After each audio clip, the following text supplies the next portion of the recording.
শীত মানে নতুন সবজি, শীত মানে খাওয়াই দাওয়াই দারুণ মজা। প্রিয় দর্শক, গরিবের গরুর মাংস দিয়ে মিতালি ঘটাবো শীতের সবজি ফুলকপির। সাথে থাকবে মটরশুঁটি আর টমেটো। চীনা স্বাদ বাড়িয়ে দিবে কয়েক গুণ। আশা করছি দারুণ মজার রেসিপিটি আপনাদের ভালো লাগবে। তাহলে চলুন শুরু করি আমার আজকের রেসিপি। আজকের সবজি রান্না করার জন্য নিয়েছি মসুরের ডাল, টমেটো, মটরশুঁটি আর পেঁয়াজ কুচি। সেই সাথে নিয়েছি ধনেপাতা, কাঁচামরিচ, আর নিয়েছি একটা ফুলকপি টুকরো করে। নিয়েছি আদা বাটা আর রসুন বাটা। এবার রান্নাটা শুরু করে দিলাম। রান্না করার জন্য চুলায় প্যান বসিয়ে দিয়ে দিচ্ছি হাফ কাপ রান্না করার রেগুলার তেল। তেলটা একটু গরম করে তেলের মধ্যে দিয়ে দিচ্ছি হাফ কাপ পেঁয়াজ কুচি। পেঁয়াজটা সামান্য একটু ভেজে নেব। পেঁয়াজ ভাজার পর দিয়ে দিচ্ছি 2 টেবিল চামচ আদা বাটা আর রসুন বাটা। এবার আদা রসুন আবারও পেঁয়াজের সাথে ভেজে নিব। এতে করে আদা আর রসুনের কাঁচা গন্ধটা চলে যাবে।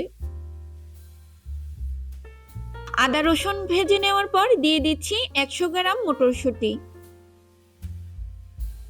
সেই সাথে দিয়ে দিচ্ছি স্বাদ মতো লবণ। লবণ দেওয়ার পর মটরশুঁটি আদা রসুনের সাথে 2-3 মিনিট তেলে ভেজে নেব। মটরশুঁটি পোলাও বা বিরিয়ানিতে দেখতে সুন্দরের জন্য ব্যবহার করা হয়, আর ভিটামিনে কিন্তু প্রচুর ভরপুর। খেতেও কিন্তু বেশ ভালো লাগে। মটরশুঁটি আমি প্রায় তেলের মধ্যে 3 মিনিট সময় নিয়ে ভেজে নিয়েছি। এখন দিয়ে দিচ্ছি 6-7টা ফালি করা কাঁচামরিচ। অবশ্যই আপনি ঝাল কতটুকু খাবেন সেটার উপরে নির্ভর করে কাঁচামরিচটা ব্যবহার করবেন। তারপরে দিয়ে দিচ্ছি 100 গ্রাম মসুরের ডাল। মাংস খেলে যে পরিমাণের প্রোটিন মিলে, এই মসুরির ডাল খেলে সেই পরিমাণের প্রোটিন মিলে। মসুরির ডালকে এই জন্যই অনেকেই বলেন গরিবের গরুর মাংস। তাই নিয়মিত মসুরির ডাল খাওয়ার চেষ্টা করবেন। দিয়ে দিচ্ছি 1 চা চামচ হলুদের গুঁড়া আর দিচ্ছি হাফ কাপ পানি। পানি দেওয়ার পর সবকিছু খুব ভালো করে মিশিয়ে ঢাকনা দিয়ে ঢেকে 5 মিনিট সময় নিয়ে রান্না করে নেব। 5 মিনিট পর মসুরির ডালের যে পানিটা দিয়েছি সেটা প্রায় টেনে গিয়েছে, আর মসুরির ডালও হাফ সিদ্ধ হয়ে গেছে। এবার আবারও নাড়াচাড়া করে দিচ্ছি। এখন এর মধ্যে দিয়ে দিচ্ছি স্লাইস করা 3টা টমেটো। টমেটো বিজ্ঞানের ভাষায় ফল হিসাবে পরিচিত, তবে আমরা সবজি হিসাবে খাই। এখন দিয়ে দিচ্ছি ফুলকপি। এখানে আমি একটা ফুলকপি খুব ভালো করে ধুয়ে পরিষ্কার করে নিয়েছি। এবার সবকিছু খুব ভালো করে ফুলকপির সাথে মিশিয়ে নেড়ে চেড়ে নিচ্ছি। শরীরে যখন ভিটামিন সি এর অভাব হয়, তখন ঘাটতি পূরণের জন্য আমরা ভাবি কমলা লেবুর কথা। 100 গ্রাম অরেঞ্জ জুস আপনাকে দিবে 45 মিলিগ্রাম ভিটামিন সি, আর এই ফুলকপি 100 গ্রাম আপনাকে দিবে 46.4 মিলিগ্রাম ভিটামিন সি। তাহলে ভিটামিনে জিতলো কে? এই ফুলকপি। তাই এই শীতের সিজনে সবসময় খাদ্য তালিকায় ফুলকপি রাখার চেষ্টা করবেন। ফুলকপিটা খুব ভালো করে মিশিয়ে এখন দিয়ে দিচ্ছি 4 কাপের মতো পানি। পানিটা আসলে যে যতটুকু ঝোল খাবেন ঠিক সেটার উপরে নির্ভর করে ঝোলটা দিবেন। তবে যেহেতু মসুরির ডাল আছে, তাই পানির পরিমাণটা একটু বেশি করে দিতে হবে। আমি 4 কাপের মতো পানি দিয়েছি। এখন সবকিছু খুব ভালো করে নেড়েচেড়ে মিশিয়ে নিচ্ছি, আর চুলার হিটটা মিডিয়াম করে ঢাকনা দিয়ে ঢেকে 10 মিনিট সময় নিয়ে রান্না করে নেব।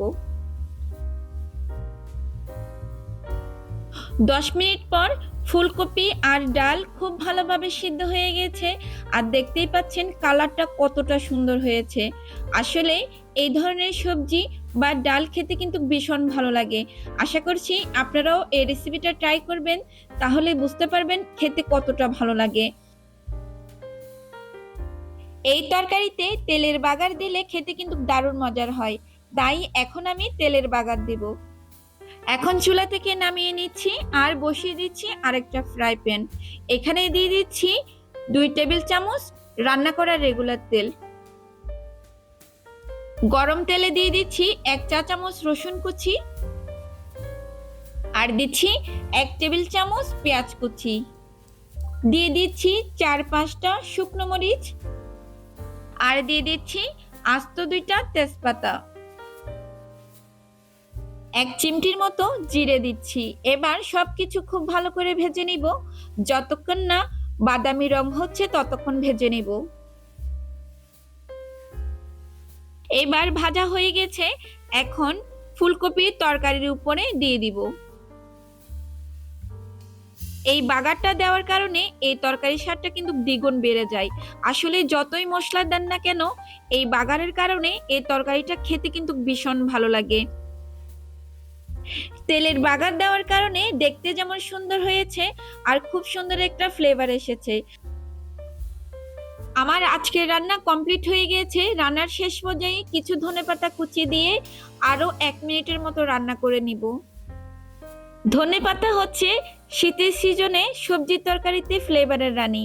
আর এই ধনেপাতা ছাড়া শীতের সবজি ভালোই লাগে না। আমার কাছে তো শীতের সবজিতে ধনেপাতা বেশ ভালো লাগে। আপনার কাছে কেমন লাগে অবশ্যই কমেন্ট বক্সে জানাবেন। আজকের মতো এই রেসিপিটা রেডি হয়ে গেল। আপনাদের সাথে খুবই মজাদার একটা রেসিপি শেয়ার করেছি। আশা করছি আপনারা যারা আমার এই রেসিপিটি দেখেছেন অবশ্যই বাসায় ট্রাই করবেন। খেতে কিন্তু ভীষণ ভালো লাগে এই রেসিপিটি। একেবারে সিম্পল একটা রেসিপি, ঘরে থাকা সামান্য উপকরণ দিয়ে মজার একটা রেসিপি আপনাদের সাথে শেয়ার করেছি। আর রেসিপিটি ভালো লাগলে লাইক কমেন্ট করে সাবস্ক্রাইব করে পাশে থাকবেন। আজকের মতো বিদায় নিচ্ছি। আল্লাহ হাফেজ।